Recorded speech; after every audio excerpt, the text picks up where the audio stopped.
오늘 말씀은 시편 42편 1절에서 5절의 말씀입니다.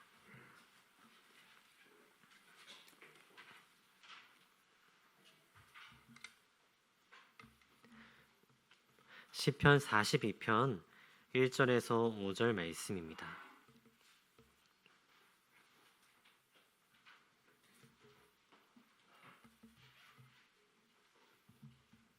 우리 한 절씩 교독하시겠습니다.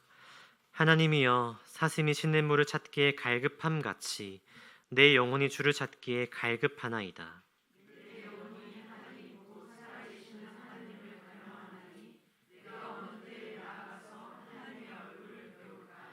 사람들이 종일 내게 하는 말이 내 하나님이 어디 있느냐 하오니 내 눈물이 주야로 내 음식이 되었도다.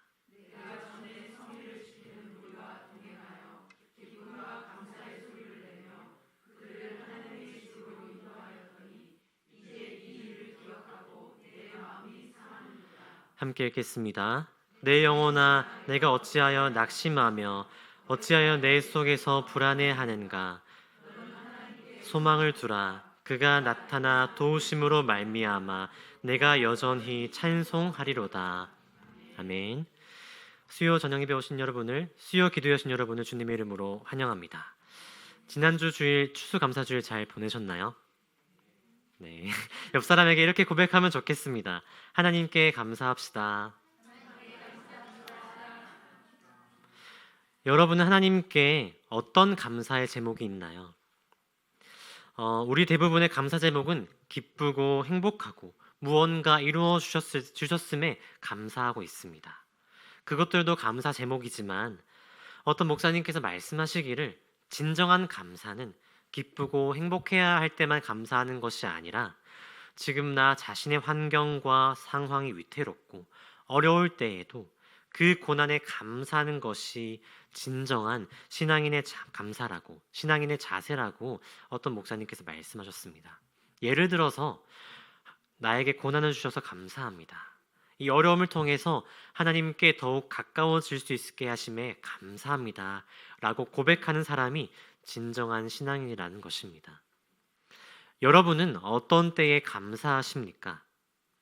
한 가지 더 질문 드리고자 합니다. 여러분은 최근 어떤 때에 가장 불안한 마음을 가지고 있으셨나요? 저는 어떤 때에 가장 불안한가 하면요, 이제 하나님께서 나와 함께 계시지 않는 것 같을 때 가장 불안함을 느꼈습니다. 너무 형식적인 말인 것 같죠? 그런데 혹시 여러분들 진지하게 한번 그런 마음을, 그런 생각을 가진 적이 없을까요? 아무리 기도해도 하나님께서 침묵하시고, 아무리 기도해도 하나님께서 응답을 들어주시지 않는 것 같을 때에 하나님께서 나와 함께 하시지 않는 것 같기도 하고요. 또 어떤 때 어느 순간에 갑자기 아무 일도 없는데 내 마음속에 어느 순간 하나님께서 나와 함께 하시지 않는 것 같은데 하나님께서 나와 함께 하실까라는 그런 막막한 두려움이 빠질 때가 있습니다.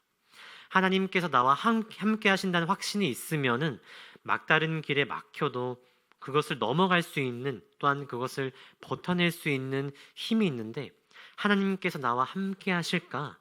나와 함께 계시지 않는다는 생각이 들면은 물론 나의 힘으로 그것을 이겨내려고 하겠지만은 그것에 대해서 한계에 부딪혔을 때 그것을 넘어설 수 있는 힘이 생기지가 않습니다.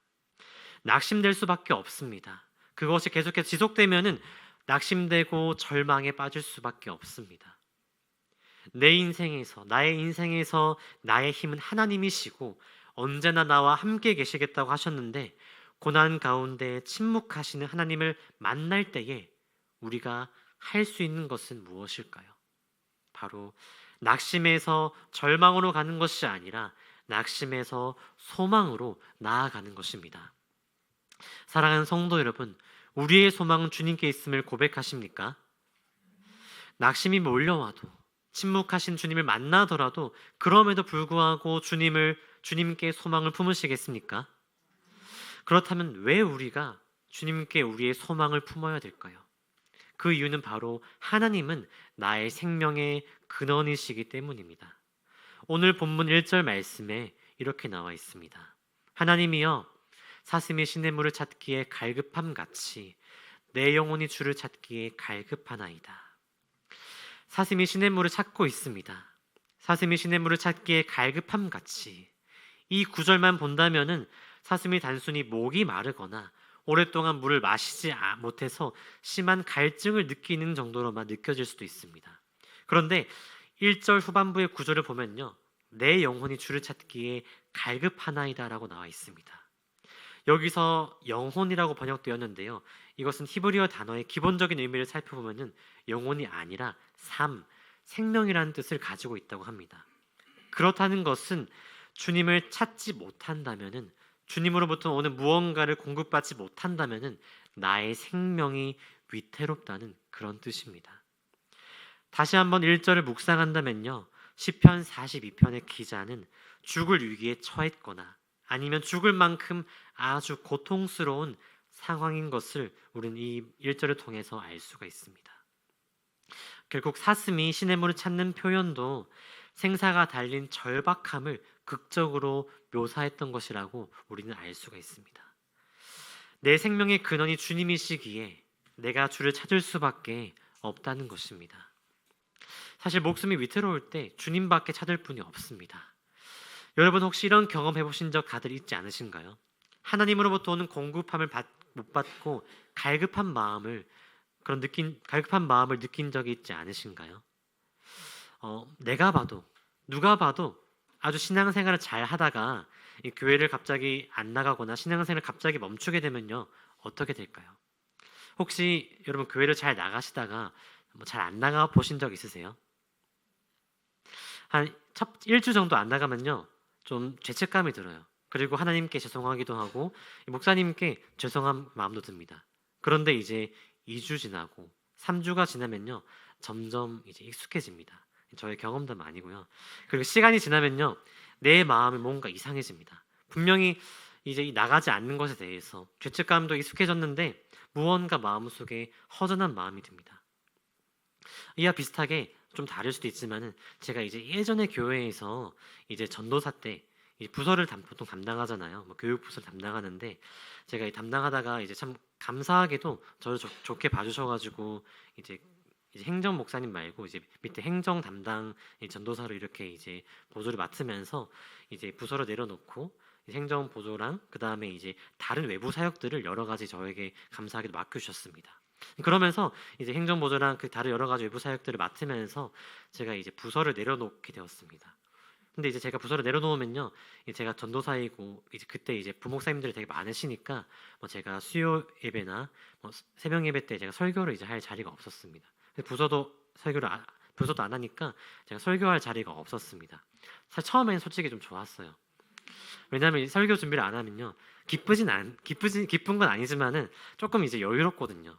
그런데 그게 한 주, 2주 지나다 보면은 좀 죄송스럽지만은 말씀과 조금 멀어지게 되더라고요. 설교를 안 하니까 이제 말씀 준비를 안 하게 되고 또 일이 막 바쁘다 보니까 이제 그래도 개인적으로 경건 생활을 계속해서 이어 나갔지만은 이 경건 생활에 대해서 조금씩 소홀해지더라고요. 물론 이제 게으른 저의 탓이겠지만 그렇게 2달, 3달 정도가 지나니까 제 마음이 너무나 갈급하고 괴로운 거예요.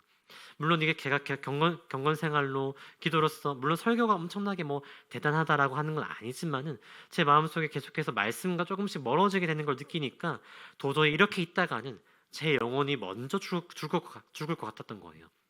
그래서 그 당시에 제가 이제 휴학을 하고 교회 사역을 했었는데 다시 이제 대학원 복학도 하고 다음 해에 이제 일들은 그대로 바빴지만은 제가 이제 목사님께 올라가지고 다시 부서 사역을 이제 하게 되었거든요. 여러분 사실 아예 몰랐으면 모르겠는데요, 그 하나님의 그런 공급함과 나를 살리시는 하나님께서 주시는 그런 생명의 공급함을 내가 몰랐으면 모르겠는데 하나님으로부터 주신 생명을 공급받다가 그것이 끊겼을 때에 그 마음은 정말 어떻게든 표현할 수가 없는 것 같습니다. 그 갈급한 마음은 어떻게 정말 그것을 느껴보지 않으신 분들은 정말 모를 거예요. 이처럼 하나님을 향해서 강력한 갈급함을 이 화자가 느끼고 있었는데 2절을 보니까요, 내 영혼이 내 생명이 하나님 곧 살아계신 하나님을 갈망하나니 내가 어느 때에 나아가서 하나님의 얼굴을 배울까라고 합니다. 현재 시편의 화자가 어떤 상황인지 정확히 모르겠지만 하나님께 나아갈 수 없는 상황인 것 같습니다. 뭐 개인적인 사정이 있든지 아니면 어떤 학자들은 이 시편의 지금의 이 기자가 바벨론의 포로로 잡혀가서 이제 하나님께 예배드려 갈 수 없다고 이야기하는 사람도 있지만은 정확한 배경 우리가 알 수 없지만 당시 하나님을 만날 수 있는 장소는 그 당시의 사람들은 예루살렘 성전이라고 알고 있었습니다. 하나님을 간절히 만나고 싶고 생명을 공급받고 싶지만 하나님을 만날 수 없는 그런 상황에 그가 괴로워하고 있는 것 같습니다. 마치 제가 겪었던 그런 갈급함과 비슷하게도요. 그런데 그가 하나님을 만나러 가지 못하는 것보다 더 힘든 것이 있었습니다. 그를 가장 힘들게 했던 것은 주변 사람들의 조롱과 비아냥거림이었습니다. 3절 말씀이 이렇게 나와 있습니다. 사람들이 종일 내게 하는 말이 내 하나님이 어디 있느뇨 하오니 내 눈물이 주야로 내 음식이 되었도다 라고 하고 있습니다. 사람들이 내 하나님이 어디 있냐 묻는 것은 하나님이 어디 가셨냐고 묻는 것이 아니라 조롱하고 비아냥거리는 그런 말투였습니다. 또한 이 시편의 기자가 눈물을 주야로 흘린다는 것은 그의 삶에서 무언가 잘 풀리지 않고 있음을 우리가 그것을 알 수 있습니다. 모든 일이 잘 되고 있다면은 주변 사람들이 비아냥거리지 않을 것이기 때문입니다. 주변 사람들의 조롱과 비아냥거림에 속상함으로 인하여 매일 먹는 음식처럼 매일 눈물을 흘리고 있다고 그는 이야기하고 있습니다. 예전에 제가 설교할 때 한번 이야기한 적이 있었지만 세상 사람들은 예수님을 믿는 우리들을 향해서 논리적이지 못하고 또 과학적이지 못한다고 손가락질하면서 근데 이상하게도 그들은 교회 다닌 사람들은 이렇게 해야 한다는 그들만의 프레임을 가지고 있다고 한번 이야기한 적이 있습니다. 우리가 그들이 짜놓은 프레임에 들어가지 못할 때, 맞추지 못할 때 그들은 우리를 비난하고 조롱하기도 합니다. 그렇게 열심히 믿으면 뭐가 나오냐? 시간 낭비다. 교회 열심히 다니더니 잘 될 줄 알았는데 왜 잘 못 살아가냐? 교회 다니면서 어떻게 이럴 수 있냐? 라는 그런 이야기를 하면서 그런 이야기들을 우리에게 많이 하고 있습니다.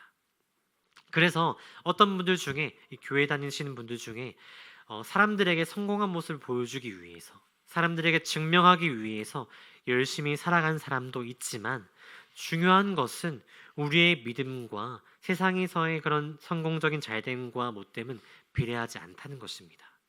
그렇지만 현실적으로 나의 상황이 좋을 때에 사람들의 조롱을 받아도 그런 비아냥거림 받아도 손가락질을 받더라도 그들이 프레임을 어떻게 우리를 짜 넣으려 할지라도 나의 상황과 환경이 좋을 때에는 그것들을 가볍게 넘길 수 있는 힘과 마음이 있지만은 하지만 반대로 나의 상황이 안 좋을 때에 사람들의 조롱과 손가락질을 받을 때에 그렇게 오는 데미지는 우리가 그것들을 막을 수가 없습니다. 반격할 수 있는 힘이 없습니다. 우리가 이 반격할 수 있는 힘이 없고 데미지를 막을 수 없는 그런 정도는 조금의 힘이 남아있는 것이 아니라 나의 상황과 환경이 완전히 무너지고 나의 마음이 완전히 바닥을 쳤을 때에 사람들이 그런 비난이 올 때에 내가 온전히 그것들을 받아낼 수 있는 힘이 1도 없다는 그런 이야기입니다. 참 희한하게도 내가 잘 나가고 상황이 좋을 때는 공격하지 않다가 내가 상황이 좋지 않을 때에 특히 사람들은 그때 더 공격하고 더 수근거리고 나에게 더 큰 상처를 줍니다. 그럼에도 시편의 기자는 낙심되는 마음을 가만히 있지 않고 하나님과 있었던 좋은 기억을 떠올리려고 합니다. 4절 말씀에 이렇게 나와 있습니다. 내가 전에 성의를 지키는 무리와 동행하여 기쁨과 감사의 소리를 내며 그들을 하나님의 집으로 인도하였더니 이제 이 일을 기억하고 내 마음이 상하는도다. 시편의 기자는 우리 앞자리에서 살펴보셨듯이 이 상한 마음과 이 갈급한 마음을 추스르고 달래기 위해서 하나님과 함께 있었던 그런 기뻤던 일들을 다시 회상하고 있습니다. 여기 4절에서 나온 성일은 거룩한 날이라고 이야기할 수 있습니다. 이 거룩한 날을 기념하기 위하여서 이 사람이 순례자들을 이끌고 하나님의 전을 찾았던 일을 기억하고 있습니다. 우리 4절 말씀 다시 한번 더 같이 읽어볼까요? 4절 말씀 시작.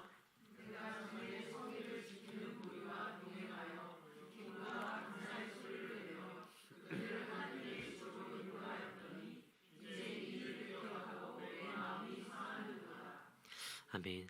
그가 기뻐했던 것은 순례자들을 하나님의 전으로 인도한 것 자체도 기쁘고 좋았던 기억이지만 그 또한도 하나님의 전을 찾고 방문한다는 그 자체도, 다시 얘기하자면 또한 하나님의 전을 그가 이제 인도하기도 했지만 그 또한도 하나님의 전을 방문하고 찾고 방문했던 것 자체도 감격과 기쁨이 있었을 것입니다. 왜냐하면 오늘 말씀 가운데 무리와 동행할 때에 기쁨과 감사의 소리를 내었기 때문입니다. 우리들도 지금 상황이 힘들 때 과거에 기쁘고 행복했던 일들을 회상하며 현재를 버티기도 합니다. 젊은 사람들은 요즘 젊은 사람뿐만 아니라 많은 사람들이 여행을 다니고 또한 이제 맛있는 것을 많이 먹기도 하고 그러면서 이제 다시 이제 일상생활로 돌아갈 때 이제 그런 힐링했던 일들과 여행했던 그런 기쁜 일들을 기억하면서 이제 회사 일도 다니고 현실을 살아간다고 이야기를 하기도 합니다. 그것처럼 이 오늘 시편의 기자 또한도 하나님과 함께했던 그런 기뻤던 일들을 회상하면서 현재를 버티고 있습니다. 그러면서 그가 큰 위로와 다시 한번 위로와 힘을 얻기도 한다는 것입니다. 앞으로 기쁘고 행복했던 일을 이제 기억하면서 다시 한번 더 그 일을 경험할 수 있지 않을까라는 그런 소망을 품으면서 그 기억을 하기도 합니다. 그러나 기쁘고 행복했던 날에 대한 회상은 오히려 그의 마음을 더 상하게 했다고 이야기합니다. 왜냐하면은 지금 상황은 너무 안 좋고 나쁘기 때문에 이 사람은 도저히 이 과거에 있었던 기쁨을 미래에 다시 일어나지 않을 것 같기 때문에, 다시 과거에 있었던 일을 돌이킬 수 없을 것 같은 확신이 있었기 때문에 그가 더욱더 과거를 생각하면서 더 슬펐던 것입니다. 오히려 과거의 좋은 기억이 현재의 아픔으로 다가왔던 것입니다. 1절에서 이 시편의 기자는 하나님을 간절히 찾았지만 찾지 못했습니다. 다시 하나님을 찾고 하나님을 뵙고 싶었지만은 그는 뵐 수가 없었습니다. 사람들의 조롱과 비아냥거림 그리고 과거의 기억이 더 아픔이 되어서 그의 마음은 더 무너져 버렸습니다. 이 시편의 기자는 여전히 갈급하고 위태로운 상황입니다. 절망적이고 낙심되는 상황입니다. 낙심을 낳는 상태에서 그는 포기하고 싶은 마음이 들었을 것입니다. 하지만 그는 포기하지 않았습니다. 5절 말씀에 이렇게 나와 있습니다. 내 영혼아, 내가 어찌하여 낙심하며 어찌하여 내 속에서 불안해하는가? 너는 하나님께 소망을 두라. 그가 나타나 도우심으로 말미암아 내가 여전히 찬송하리로다. 우리 함께 다시 한번 더 같이 읽어보겠습니다. 시작. 내 영혼아, 내가 어찌하여 낙심하며 어찌하여 내 속에서 불안해하는가? 너는 하나님께 소망을 두라. 그가 나타나 도우심으로 말미암아 내가 여전히 찬송하리로다. 아멘. 이 시편의 기자는요, 낙심하는 상황 가운데 하나님께 그래도 소망을 두려고 합니다. 앞에서 진정한 신앙인의 자세는 기쁘고 행복할 때만 감사하는 것이 아니라 고난 가운데 감사하는 자가 진정한 신앙인이라고 했지만, 이 절망적인 상황 가운데 이 시편의 기자의 소망의 근거는 사실 없습니다. 왜냐하면 하나님께서는 여전히 오늘 말씀 가운데 여전히 침묵하고 계시거든요. 응답하시지 않고 계십니다. 이 시편의 기자가 일방적으로 하나님께 소망을 두고 하나님의 은혜의 손길이 미치길 간절히 바라고 기다리고 있기 때문입니다. 우리의 삶도 어쩌면 낙심을 낳는 이 낙심은 커지지만 그것을 이겨내는 길은 나 스스로에 있지 않고 하나님께 소망을 두는 것입니다. 나의 피난처이자 도움이 되신 하나님께 소망을 두는 것입니다. 절망 가운데 있다 할지라도 그럼에도 우리는 하나님을 바라보아야 합니다. 그런데 여러분, 이렇게 아름답게 끝나면 너무 좋겠지만요, 오늘 본문 이후에 6절에서 11절의 말씀을 보면요, 또다시 이 시편의 기자의 낙심이 계속됩니다. 왜냐하면 시편 기자의 상황은 변하지가 않았습니다. 우리 6절 말씀 같이 한번 읽어보겠습니다. 시작. 내 영혼이 내 속에서 낙심이 되므로 내가 요단 땅과 헤르몬과 미살산에서 주를 기억하나이다.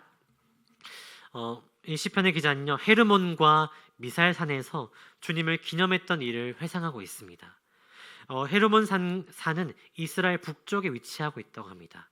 또한 미사엘산은 하나님께서 약속하신 땅 조금 밖에 있지만 이 지역에서 시작된 물줄기는요, 이 강을 통해서 사해로 흘러드는 이제 가나안에서 가장 큰 물줄기라고 합니다. 이 물줄기가 계속해서 흘러들어서 요단강까지 이렇게 이루고 있는데요. 이 하나님과 함께했던 좋은 기억을 다시 한 번 더 6절 가운데 그는 떠올리지만 이 요단강의 물줄기는 7절에서 어떻게 나와 있냐면요, 파도와 바다로 이루어져서 그것들이 자신을 삼키고 있다고 이야기하고 있습니다. 그것들이 소망의 물줄기가 되어서 희망의 물줄기가 되어서 오는 것이 아니라 나를 삼키는 물줄기가 되었다는 것입니다.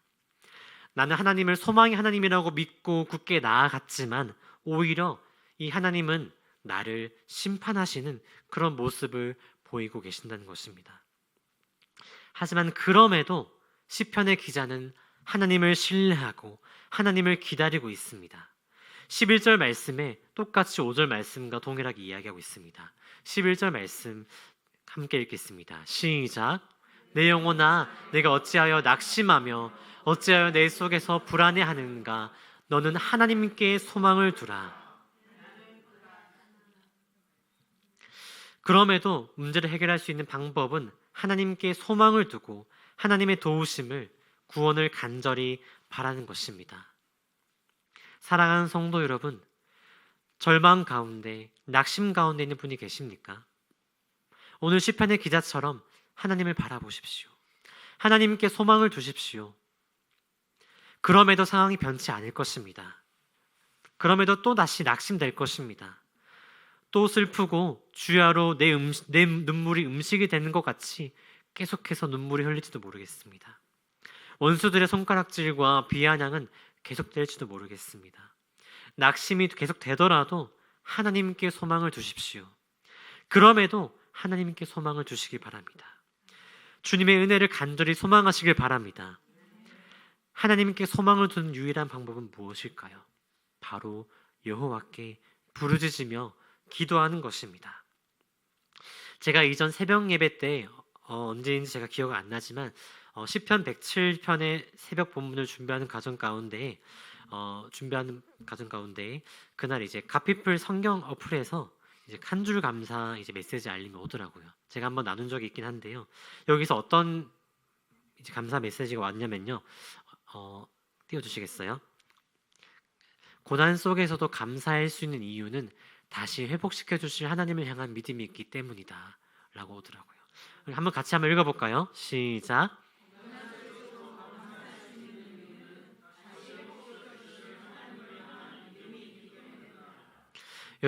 여러분은 다시 회복시켜 주실 하나님을 향한 믿음이 있습니까? 하나님을 향한 소망이 있습니까?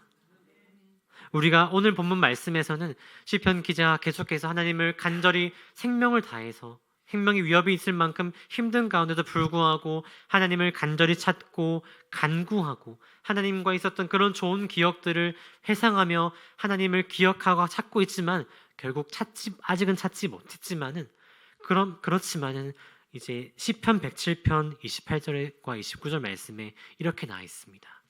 이에 그들이 그들의 고통 때문에 여호와께 부르짖음에 내가 그들의 고통에서 그들을 인도하여 내시고 광풍을 고요하게 하사 물결도 잔잔하게 하시는도다. 아멘. 여러분들 다시 한번 더 제가 고백하기 원합니다. 선포하기 원합니다. 여러분들 고통 가운데 있을지라도 하나님께 소망을 두시기 원합니다. 하나님께 소망을 두시기 원합니다. 그래 한다면은 우리가 그때가 언제인지 알 수 없지만 하나님께서 분명히 우리의 기도를 들으시고 우리의 부르짖음에 들으시고 하나님께서 응답하여 주실 줄 믿습니다. 이 시간 함께 찬양하시면서 주님께 나아가면 좋겠습니다.